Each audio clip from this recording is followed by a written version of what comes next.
Okay, wow. We have so much to cover, I don't even know where to start. Let's jump in at the beginning and see where that takes us. I'm writing this video seconds after the direct ended, so as always I may have missed something, so let me know in the comments if I did. Let's do this thing. So ARMS had its own special direct today, and we learned a ton of new information.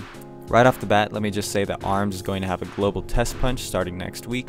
Here's the exact dates, so get excited and be ready to fight me, because I'm going to be playing it non-stop.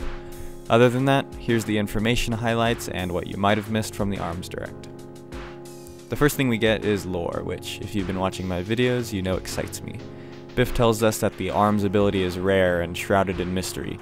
Nobody knows exactly how it works or where it came from, but those who do have it generally use it in the fighting tournament known as the Grand Prix. The ARMS ability may be genetic, or it may even come from aliens. We get a quote from Springman saying the ARMS ability is pretty rad, although none of them can remember how or when they got the ability. We learn that ARMS have two different factors, weight and attributes, or elements. The weight affects their momentum and their priority with how they interact with each other. ARMS can only be blocked with an arm of equivalent or heavier weight. Throughout the video we get recommendations on arm combinations and strategies. They're really emphasizing the depth on this game. We get a name for the hammer arm we saw in the Sugoude tournament, the Whammer. We also get a name for the buff, an arm that everyone thought was a wind type except me and my viewers because we're observant. The buff gets bigger on charge and has a good curve to it. The name of the fiery revolver is the Retorture. And the name of the firebird is the Phoenix. At long last we get a look at our first new character of the night. Yes, I said the first. His name is Kid Cobra, and his stage looks to be designed after a skate park or something similar.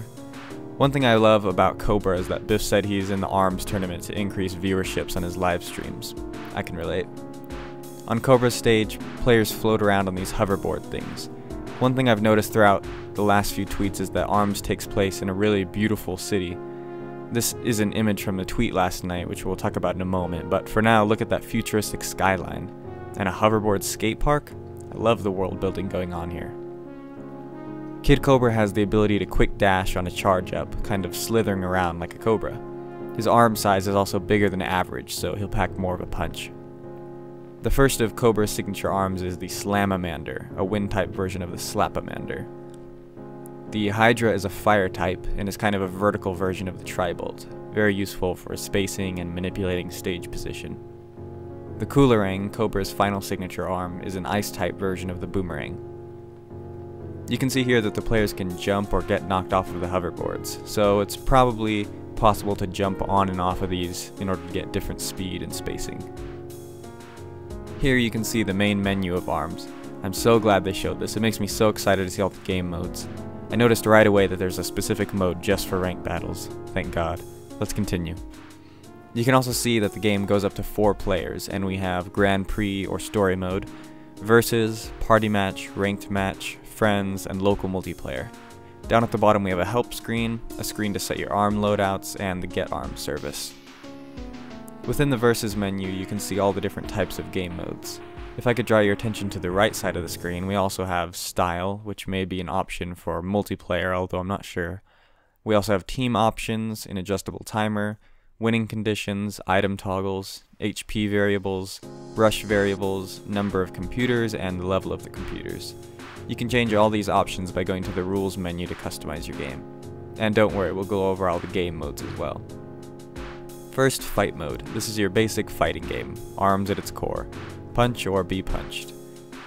As was mentioned in the Edge review, different items such as bombs and healing items drop in to affect the play, although we just saw they can be switched off if desired. The HP juice seems to heal 50 of Ninjar's health here. Next up is Team Fight, where you can fight doubles with a friend, or I'm assuming CPUs as well. In team matches, players are tied to each other with a type of string, so you can't get too far apart. There's also friendly fire, so watch out. Next up, V-Ball, a volleyball minigame in which the ball explodes if it touches the ground.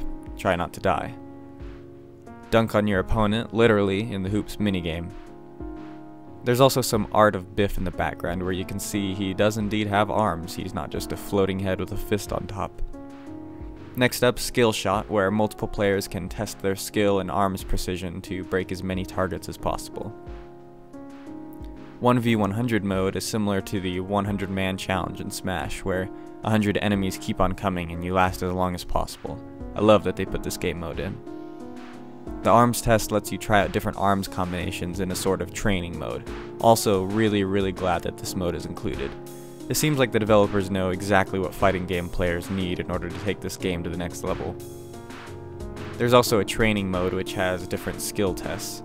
Judging by the mummy thumbnail, it looks like there may be defensive training as well as offensive training.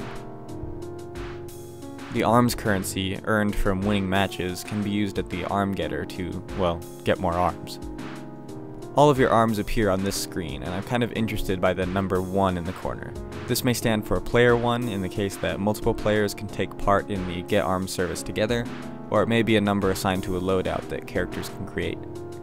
If you get an arm you've already unlocked, you can actually upgrade the arm itself and get a better version of it. I'm really curious to see how that will work in online mode. Here's Mechanica getting her life handed to her by her idol, like I mentioned in the last video. RIP. We get English names for Helix's arms, the Blorb and Guardian. The next new character, yes there are more, is actually 2 characters in one, Bite and Bark. This is another futuristic thing from the world of ARMS, a robot police officer and police dog. The 2 of them fight together in a pair, and Bark can even be used as a footstool for Bite. So cool. I do wonder though if the arm that Bark uses can be traded out. Bite's stage looks to have maybe bouncy walls going all around, and a raised platform in the middle. It's also in a weird shape. The Seeky is an electric version of the Homie. The Cracker is a fire-type version of the Popper, and also has a weird name. The Bub, another elementless glove, pops off and goes flying toward the opponent after a charge. Kind of like it, actually. Next up, Twintel, a celebrity movie star. And yes, there is still more. Twintel doesn't have stretchy arms, but uses her hair instead. Weird, but people are probably yelling waifu already, so who am I to judge? There's another look at the stage we saw tweeted out yesterday, so go ahead and admire the futuristic scenery once more. So for Twintel we get a Parasol, a Wind-type shield, and the Thunderbird, an Electric-type Phoenix. It looks like this stage has several cars that can be hid behind and maybe even jumped on. So that's 10 fighters, and everyone that was ever leaked is now accounted for. Biff then went on to explain that there are literally thousands of combinations of arms and fighters, just as a screw you to the people who think this game doesn't have depth. Outside of Versus mode we have Grand Prix, where you have to win 10 different matches in order to complete the tournament. And here we have teased our final character for release, the mysterious final boss of ARMS. To me it looks like he's wearing a Roman helmet and armor, and the match takes place in a gladiator-style ring. It also looks like the final stage takes place on a high balcony or on the edge of the ocean.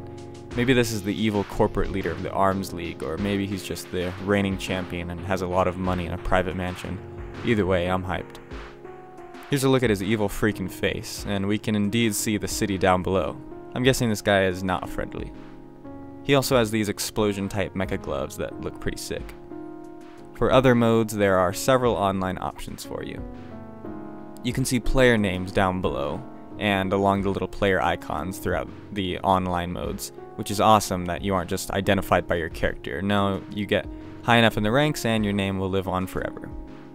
Players are automatically grouped together in the lobbies. I'm assuming partially based on rank, although this is just for casual online play, so that may not be the case. Lobbies can support up to 10 systems and 2 players per system for a total of 20 players per lobby. And now for Ranked, the mode I've been waiting for since day one. Win a match, your rank goes up. Lose a match, and you'll lose your rank and pride. Those are Biff's words, not mine. Also take note of the 2 different names here, maybe a username and a nickname. And if you're going to be one of the best players in the world, like me, you can spend your time waiting for people on your level by playing Grand Prix or other modes.